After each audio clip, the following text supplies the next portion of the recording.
Hello, welcome to our channel, and in this tutorial I will teach you how to cancel Numerade subscription. So please watch till the end to properly understand the tutorial. And if you want to create an account on Numerade, you can use our link in the description below so you can get discount, or you may get discount and rewards upon signing up. So without further ado, let's get started.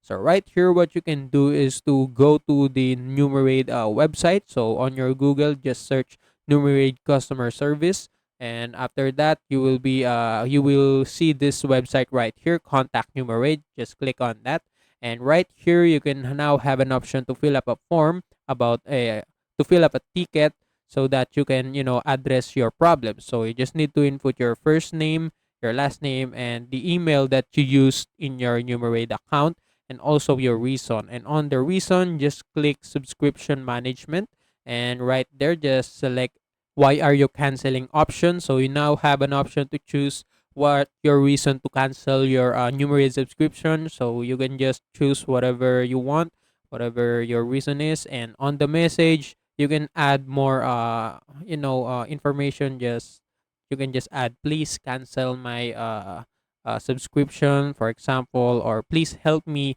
cancel my Numerate subscription. And yeah, after that you can just click submit, and that ticket will be submitted to the customer service, and you just need to wait until they respond and give you a guidelines on how you can cancel your subscription, or they will cancel it by themselves for you. And yeah, that's it. That's how you can cancel your Numerate subscription. And also, that's it for this tutorial. If you want more, please like this video, subscribe to our channel, and see you in the next one. Bye.